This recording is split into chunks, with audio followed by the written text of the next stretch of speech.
محترم سامعین، میں آپ کے سامنے حضرت کے دورہ ہند کی کچھ جھلکیاں دکھانا چاہوں گا کہ اللہ جل شانہ نے حضرت جی کو کیسے مقبولیت عطا فرمائی ہے۔ محترم سامعین، آپ کو بخوبی اندازہ ہو چکا ہوگا کہ اللہ جل شانہ نے حضرت اقدس مولانا شیخ ذوالفقار احمد نقشبندی دامت برکاتہم العالیہ کو پوری دنیا کے اندر مقبولیت عطا کی ہے، اور زوبی جیسے جھوٹے اور کذاب لوگوں کے من گھڑت الزامات کی حیثیت ایسی ہے جیسے کوئی شخص چاند کے منہ پر تھوکے، جو چاند کے منہ پہ تھوکے گا اس کا تھوکا اسی کے اوپر واپس لوٹ کے آتا ہے۔ یہی حال زوبی صاحب کا ہے۔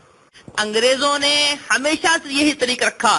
کہ مسلمانوں کے درمیان میں لڑائی کرواؤ، مسلمانوں کے درمیان جو ان کے علماء ہیں ان کو بدنام کرنے کے لیے جھوٹے الزامات لگواؤ۔ چنانچہ انگریز نے احمد رضا خان کو کھڑا کیا، اس نے شاہ اسماعیل شہید رحمت اللہ علیہ کے اوپر، سید احمد شہید رحمت اللہ علیہ کے اوپر ان کو وہابی کہہ کر ان کے اوپر جھوٹے من گھڑت الزامات لگائے، اکابرین علماء دیوبند پہ جھوٹے من گھڑت الزامات لگائے۔ دوسری طرف غیر مقلدین کو کھڑا کیا تاکہ وہ اکابرین فقہائے کرام کو بدنام کریں اور امت کے درمیان میں تفریق پیدا کریں۔ یہی کام انگریز کی ایما کے اوپر اس زوبی نے کیا۔ سامعین، اب میں زوبی صاحب کے ان جھوٹے الزامات کی حقیقت کو کھولنا چاہوں گا۔ زوبی صاحب نے حضرت کی مقبول عام کتاب باد با نصیب کے اوپر الزامات لگائے ہیں اور اس کے کچھ عبارتوں پہ اعتراضات کیے ہیں۔ حالانکہ باد با نصیب وہ کتاب ہے جو ایک نئی بیسیوں مدارس کے اندر شامل نصاب ہے اور سبقن پڑھائی جا رہی ہے۔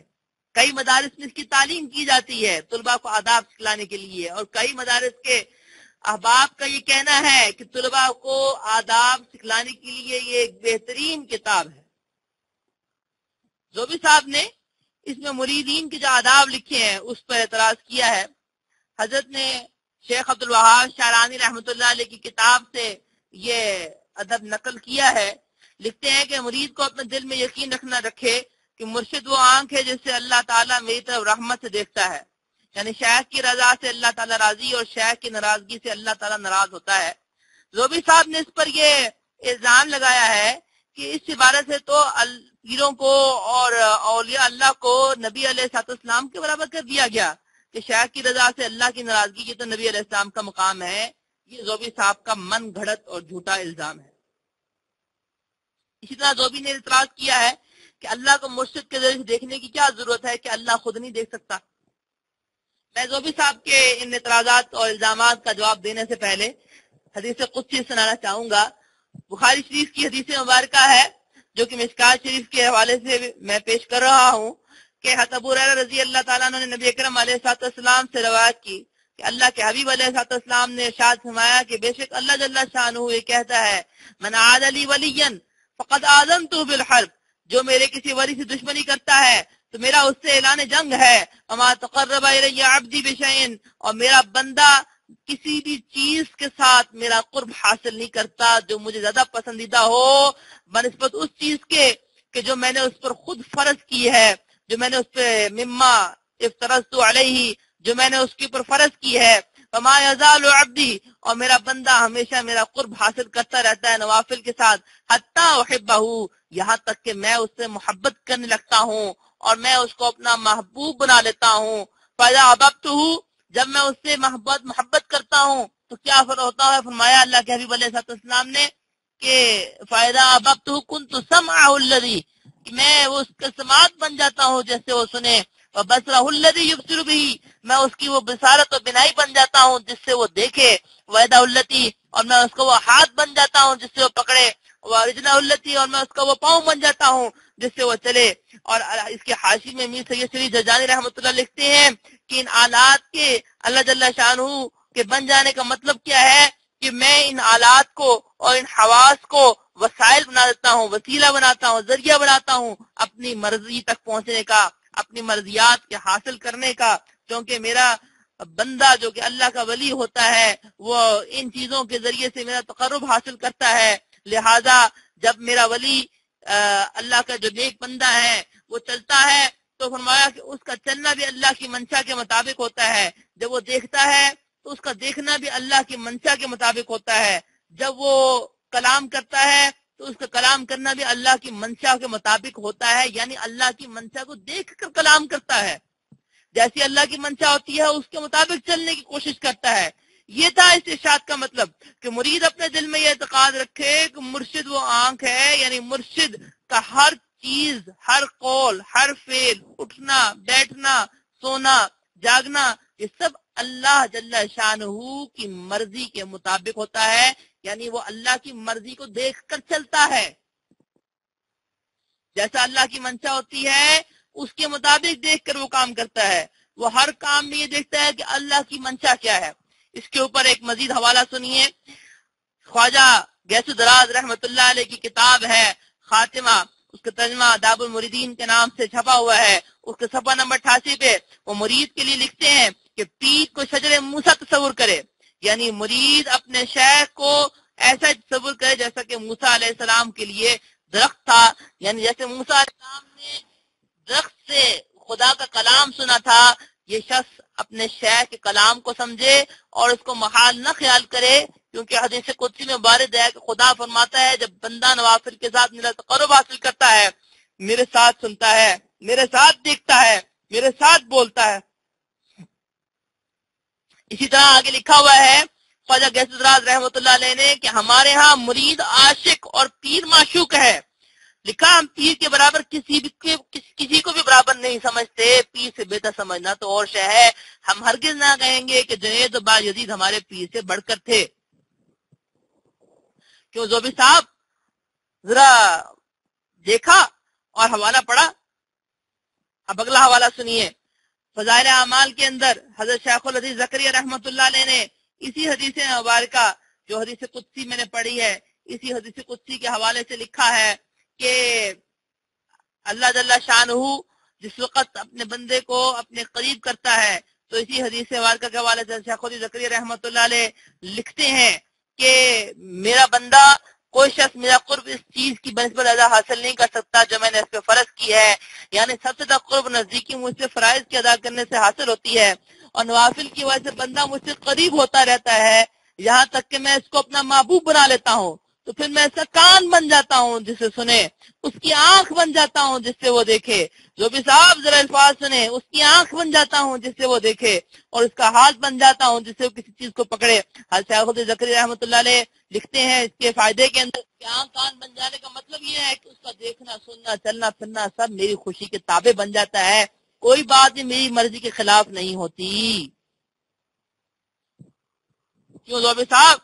حضرت کی عبارت ہو بہو اکابرین علماء دیوبند، اکابرین صوفیہ، اکابرین علماء اہل سنت کی عبارت کے عین مطابق ہے۔ آگے زوبی صاحب نے اعتراض کیا ہے کہ شیخ کی رضا میں اللہ کی رضا، تو لکھتے ہیں زوبی صاحب نے الزام یہ لگایا کہ جی اس سے تو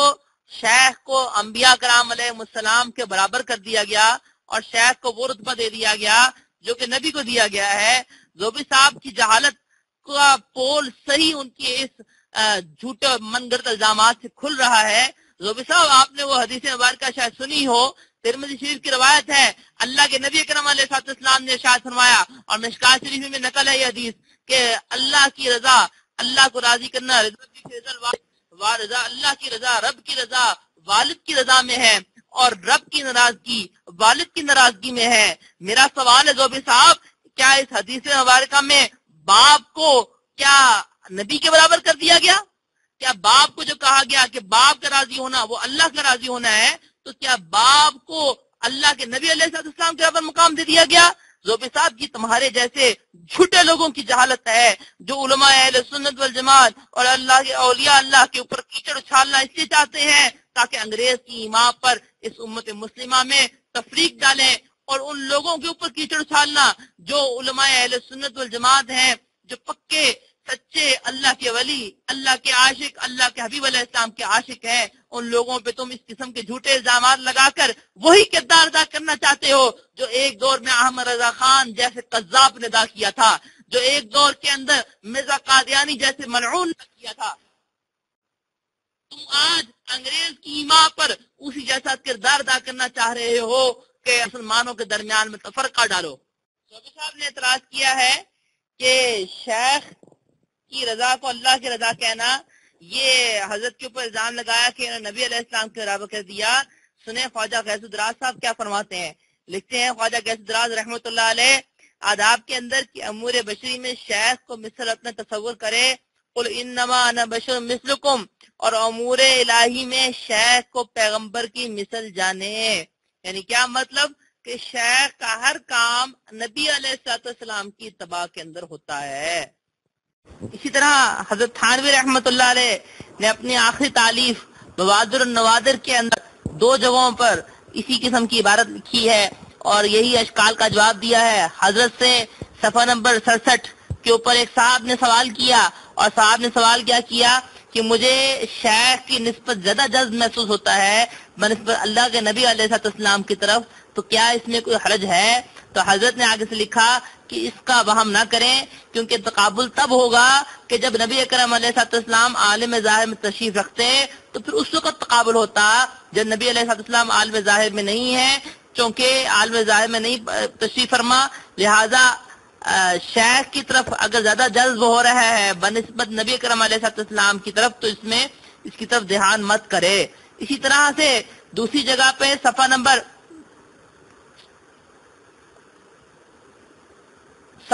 275 کے اوپر حضرت تھانوی رحمۃ اللہ علیہ نے یہی حدیث قدسی نقل کر کے ابو ہریرہ رضی اللہ تعالیٰ عنہ فرماتے ہیں کہ اس حدیث قدسی کا مطلب ہے کہ سب افعال میری مرضی کے موافق سرزد ہوتے ہیں، پس گویا میں ہی اس کے اعضاء بن جاتا ہوں، پس کلام تشبیہ اور تمثیل پر محمول ہے۔ چونکہ زوبی صاحب کے ہاں تشبیہ شرک ہوتی ہے، جیسا کہ انہوں نے ابھی آگے دوسری ویڈیو کلپ انہیں اعتراضات کے اوپر اپنی جہالت کا ایک اور ثبوت دیا ہے اور اس کا جواب ابھی انشاءاللہ آگے آ رہا ہے۔ تو حضرت فرماتے ہیں کہ یہاں پر کلام تشبیہ معمول ہے، اور چونکہ زوبی صاحب کی سمجھ میں تشبیہ آنے والی نہیں، لہٰذا زوبی صاحب نے اس قسم کی بارات پہ اعتراضی کر اپنی جہالت کا ثبوت دینا ہے۔ زوبی صاحب کا دوسرا اعتراض، زوبی صاحب نے دوسرا اعتراض کیا ہے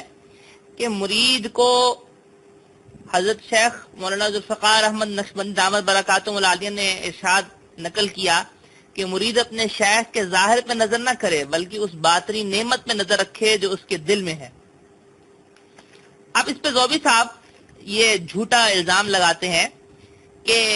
خود کشیدہ مطلب بیان کیا ہے، خود اپنا مطلب اخذ کیا کہ حضرت مولانا شیخ ذوالفقار احمد نقشبندی دامت برکاتہم یہ کہنا چاہ رہے ہیں کہ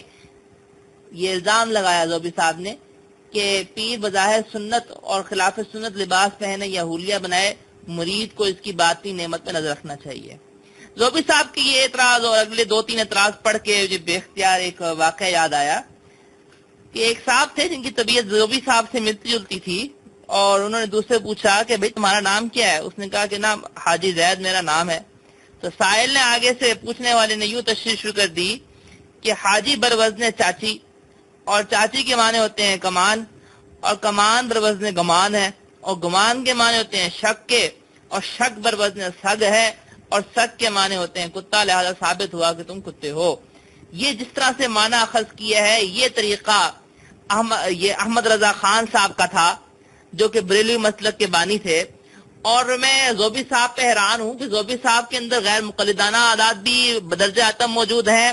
احمد رضا خان صاحب کی شاگردی اور صفات بھی بدرجہ اتم موجود ہیں، اور مماتیوں کا بغض بھی بدرجہ اتم موجود ہے۔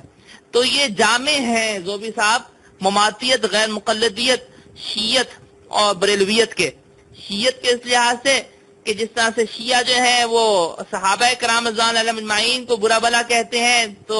جو نیم رافضی ہے، آدھا رافضی ہے، وہ اولیاء اللہ کو برا بلا کہتا ہے، اور زوبی صاحب اسی نسل سے ہیں۔ تو زوبی صاحب نے یہ اعتراض کیا کہ ظاہر کے اوپر دیکھنے کے لحاظ سے ہوتا ہے۔ میں اس کے اعتراض کے جواب کے اندر صرف اتنی بات کہوں گا کہ یہ ادب ماخوذ تھا قرآن کریم کے اندر موسیٰ علیہ السلام کے واقعے اور حضرت خضر علیہ السلام کے واقعے سے، کہ حضرت خضر علیہ السلام نے ظاہر کو دیکھ کر اعتراض کیا، اور ظاہر کو دیکھ کر انہوں نے حضرت خضر علیہ السلام سے سوال کیے، جس کو منع کیا گیا۔ پہلے حضرت خضر علیہ السلام نے منع کیا، پھر منع کیا، پھر منع کیا، کیونکہ حضرت خضر جو تھے وہ باطنی اور تکوینی امور کے نگران تھے۔ بالکل اسی طرح سے مرید کے سمجھ میں چاہے شیخ کا بات آئے یا نہ آئے، اس کو شیخ کی ماننی چاہیے۔ ممکن ہے زوبی صاحب کہیں کہ جناب یہ تو شرک ہے اور یہ تو فلانا ہے، حالانکہ میں زوبی صاحب کو یہ چیلنج کرتا ہوں اور میں ڈنکی کی چوٹ پہ چیلنج کرتا ہوں کہ زوبی تجھ میں اگر ضرورت ہے تو مجھے شرک کی تعریف کر، اور شرک کی تعریف کے مطابق ایک فتویٰ بھی مجھے دکھا دے کہ جو حضرت شیخ کی عبادت پہ لگ سکتا ہو۔ نام تو نے اپنا بتوں کے نام پہ رکھا ہوا ہے، بت ناگن کے نام پہ رکھا ہوا ہے، اور دوسروں کے اوپر شرک کے فتوے لگاتے ہو اور دوسروں کے اوپر کفر کے فتوے لگاتے ہو، حالانکہ حدیث مبارکہ کے مصداق کے جو دوسرے کو کافر کہے وہ کافر نہ، وہ خود کافر ہو جاتا ہے۔ تمہارے اوپر یہ کفر کا فتویٰ خود الٹا لوٹ کے آ رہا ہے۔ محترم سامعین، زوبی نے اپنے اس عبارت کے اوپر اعتراض کر کے اپنی ایک اور جہالت کا ثبوت دیا۔ زوبی نے اس پہ اعتراض کرتے ہوئے لکھا ہے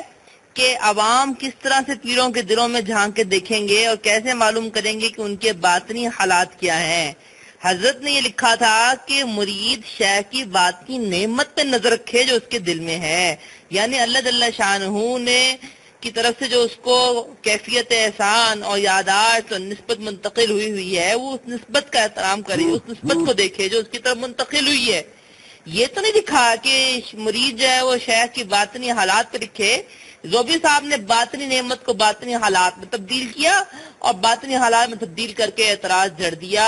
واہ زوبی صاحب، تیری جہالت کو 10 سلام۔ اس طرح کے مطلب اخذ کرنا مرزا قادیانی اور احمد رضا خان ہی کا طریقہ ہو سکتا ہے۔ محترم سامعین، میں اب زوبی صاحب کے اس اعتراض کے حوالے میں قطب الاقطاب شیخ الارشاد حضرت مجدد الفسانی رحمۃ اللہ علیہ کے مکتوبات کا حوالہ پیش کروں گا۔ حضرت امام ربانی مجدد الفسانی رحمۃ اللہ علیہ اپنے مکتوبات میں لکھتے ہیں شیخ کے اوپر اعتراض کرنے کے بارے میں کہ شیخ کی غیبت میں، عدم موجودگی میں جہاں کہ وہ رہتا ہے اس طرف پاؤں دراز نہ کرے، تھوک بھی اس کی طرف نہ پھینکے،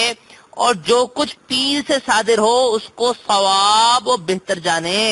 اگرچہ بظاہر بہتر معلوم نہ ہو، کیونکہ جو کچھ وہ کرتا ہے الہام سے کرتا ہے، اللہ کے اذن سے کام کرتا ہے، اس تقدیر پر اعتراض کی کوئی گنجائش نہیں۔ اگرچہ بعض صورتوں میں اس کا الہام میں خطا کا ہونا ممکن ہے، لیکن خطا الہامی خطا اجتہادی کی طرح ہے، اور ملامت و اعتراض اس پر جائز نہیں۔